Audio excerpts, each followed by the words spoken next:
Live from the IUTV studio in the Murphy Center at Iona University, this is Good Morning Gaels. With Rebecca Bittner, I'm JJ Caridi, here to help keep you up to speed with news on and off campus. Everyone sit back, relax, and we'll let you know what's happening this upcoming week for Gael Nation.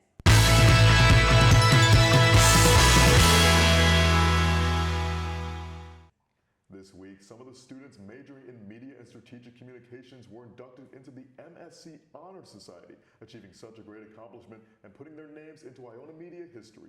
Let's turn to reporter Abby Diaz for the story.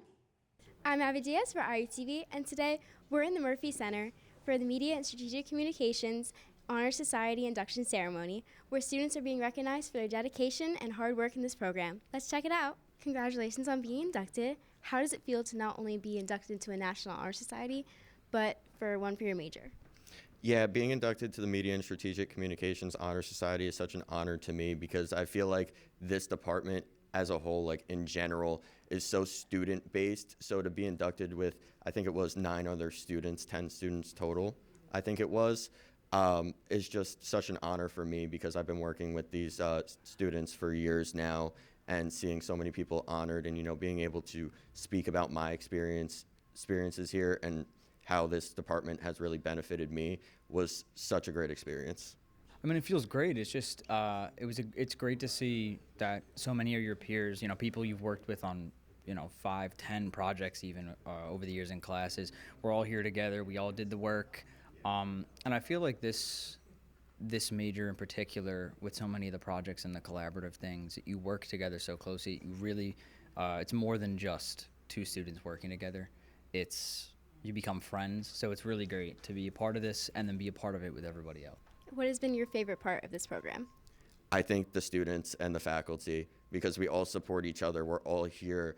It's kind of a small department, so we're all here to support each other and, to work side by side with them and grow with them. And, it's all a learning experience. Like, none of us are perfect. I think that is the most beneficial experience for me.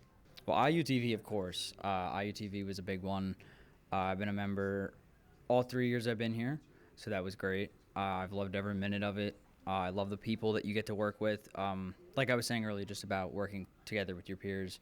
You work even closer because now you're outside of classes. It's a club time. And it's about having fun, but also learning. And I think especially this year, we have done a lot of that. So, I would say IUTV especially. And if you're looking to be in this major, join IUTV. And where do you want to take your media career after this? I don't know, but I think that honestly, I could see myself as a radio host. I could see myself as a producer. It's just honestly wherever I could get my foot in the door. And where are you hoping your media career will take you? I actually want to go into the entertainment industry, so film and television. I know a lot of people like news and sports here at this school, but that's where I would like to go. After graduating, I don't know. I'll really go anywhere. I just like being a part of it. I like everything that goes behind the scenes. Today highlighted the dedication and talent within the MSc program. Congratulations to all the inductees. For IUTV, I'm Abby Diaz. Back to you guys. Thanks, Abby. Now, Becca, how's the weather looking like this week?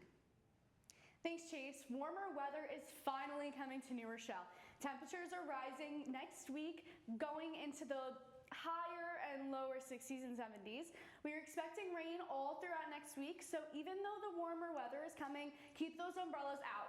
Chase, back to you. Let's turn now to see what is happening on our beautiful campus this upcoming week. This Saturday, Delta Upsilon and Pi Kappa Phi will face off in a full-court 5-on-5 basketball game from 6 to 8 p.m. in the Mulcahy Gymnasium.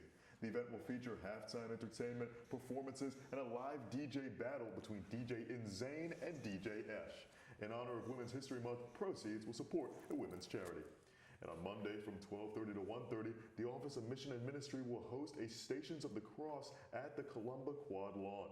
This Lenten tradition invites students to walk through campus in reflection, with prayers led by student organizations. Lunch will follow at the Montgomery House.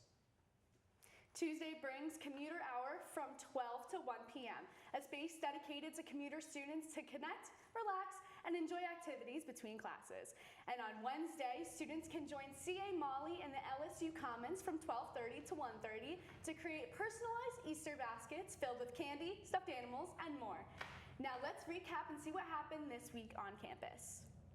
At a recent Superintendent's Day at the Bronxville campus, Assistant Professor Akash Sapru encouraged educators to rethink how artificial intelligence is used in the classroom. In his presentation, Sapru emphasized that teachers play a key role in shaping how AI impacts student learning. And over at the LaPenta School of Business, students and faculty welcomed Ellen Jakowski, Chief Sustainability Officer at MasterCard, for a special View from the C-Suite event. Jakowski discussed how MasterCard is working toward net zero emissions by 2040 while integrating sustainability into its global strategy. The event also included a Q&A and networking session with professionals and alumni. This week, Elena Wilczynski came to campus to show us a unique form of art called light painting, even giving a demonstration to what light art is and how we can create it. Let's turn to IUTV reporter Michael Lauriat for the story. I'm Michael Lauriat for IUTV, and we're here in the Joanne Murphy Art Center to see Elena Wilczynski's form of light painting, the history behind it, and how it came to be a reality. Let's go take a look. I'm here with Elena Wilczynski. So light art is a very unique form of art. What brought you to it? Oh gosh. I learned it in college. It was one of the techniques I learned in my, college class, and I loved it immediately. And ironically, I remember I took it in my 5th year, and it was actually like an extra. I had taken every other art class, printmaking, painting, everything, and it was an afterthought. And I took it, and I remember I had moved back with my parents at that point, and I remember being all night, doing experiments with this technique in the dark, and then I was hooked ever since.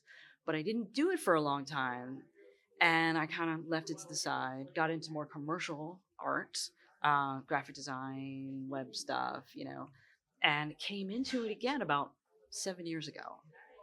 And what kind of spawned the idea was I'm very interested in history, and I got very involved with the local history where I live. And one bit of frustration is it's hard to get young people to get involved with history, and engaged, and to really see the value, and even just regular neighbors to see the value of what's there and to want to save it, preserve it, and go there and learn from it. So I thought, what can I do? Maybe there's an art, something I can do to facilitate that. I had no idea what that would be like. I was like, I don't know, it'll come to me. And then randomly, a couple months later, I was like, oh, light painting. There's that technique. It was like my favorite. Maybe I could do something with that. And it has literally transformed my life. From that moment, I have been doing experiments, just pure experiments, and seeing the potential of it. And not just, there's lots of people doing this kind of work, but it's just, what's the wildest thing I could come up with? Very abstract, wild. And I'm like, that's great. But the potential I noticed when I picked it up again is it really has a potential to communicate something very deep, and to talk about sort of thoughts and ideas and emotions that are swirling around us all the time, that sort of are there, but we don't see them. And I just set out to do some experiments, and now I'm doing workshops with kids. I work in high schools, and I teach at college. I teach photography, which was all because of this. And I'm doing residencies in schools. I'm doing, public art, projection art, things like this. And I really kind of can't believe it myself. This is a great exhibit and a great way for students to be exposed to different forms of art. For IUTV, I'm Michael Lauriat. Back to you guys. Thanks, Michael. Let's turn to see what's going on in New Rochelle. Happening tonight at 6 p.m., the Rotary Club of New Rochelle is hosting a community benefit event at Modern Restaurant on Huguenot Street. Attendees can enjoy food, beer, wine, and bingo, all included with admission. Tickets are $120 at the door. Proceeds will support a scholarship for a New Rochelle High School senior and fund local community organizations. Organizers say all are welcome to join the evening of fun while supporting a good cause. And tomorrow in Pelham, families are invited to a festive Easter egg hunt filled with fun activities for kids. Children can search for chocolate-filled eggs, enjoy spring crafts, and take photos with the Easter Bunny. The event runs in 1-hour sessions from 10 a.m. to 1 p.m., rain or shine. Hot dogs and snacks will be available for purchase, and free parking is offered nearby. Admission is $15 per child, and if you can't make it tomorrow, the event will also be held again next Saturday. Moving to some news around the world, the hottest day ever recorded in the month of March in the United States was set this past week in Arizona, with places like Martinez Lake and Fort Yuma reaching temperatures as high as 112 degrees Fahrenheit. The former record was set all the way back in 1954 at a temperature of 105. A little update on the internet's new favorite animal, Punch the monkey. After a viral video of him all alone, only with a stuffed animal, Punch is starting to get his happy ending, as photos have surfaced of him with what is supposedly his brand new girlfriend. After just a year and a half, OpenAI is shutting down their video-making program Sora. With profits in the negatives for years now, it puts into question just how profitable will the AI business be if it costs this much just to maintain. And now for some pop culture. Last week, the 98th annual Oscars aired on TV March 15th, with Conan O'Brien absolutely stealing the show once again with all of his hilarious bits. Some of the biggest wins included one battle after another, winning Best Picture, taking home 6 Oscars total. Michael B. Jordan won Best Actor for his amazing performance as Smoke the Stack in Sinners, and Jessie Buckley also won Best Actress for her emotionally moving role as Agnes in Hamnet. Another big win includes Paul Thomas Anderson winning Best Director for One Battle After Another, Ryan Coogler winning Best Original Screenplay for Sinners, Sean Penn winning Best Supporting Actor for his role Stephen J. Lockjaw in One Battle After Another, and Amy Madigan winning Best Supporting Actress for her terrifying performance as Aunt Gladys in Zach Cregger's Weapons. In terms of performances, the audience witnessed the stage light up as the cast of Sinners recreated the amazing scene and performance of the song I Lied to You from the film. Not only that, but the cast of the animated flick K-pop Demon Hunters performed the hit song Golden, with it winning Best Original Song. Famous Swedish rock band The Hives have currently been on tour for the past year now, as they've already hit various countries and will still be on tour up until August 1st. The band is going viral again thanks to the positive feedback from their live performances. An article by Matt Levy from the New York Post stated, quote, "I saw the Hives perform in Brooklyn. They're the reason live shows exist."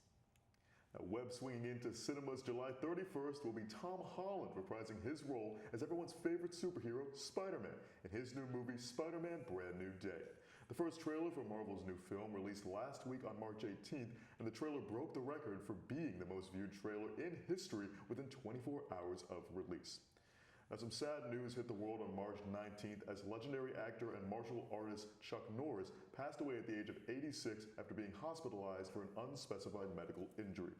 We're so sad to lose such an incredible legend, and Chuck Norris will truly be missed. Fans of early 2000s Disney Channel got to experience a generational event with Miley Cyrus coming back as the pop star icon Hannah Montana in her very own 20th anniversary special, which premiered on Disney Plus Tuesday of this week. That's all for this week. Thank you for spending your morning with us. We hope you all have a good week, and as always, don't forget, Go Gaels!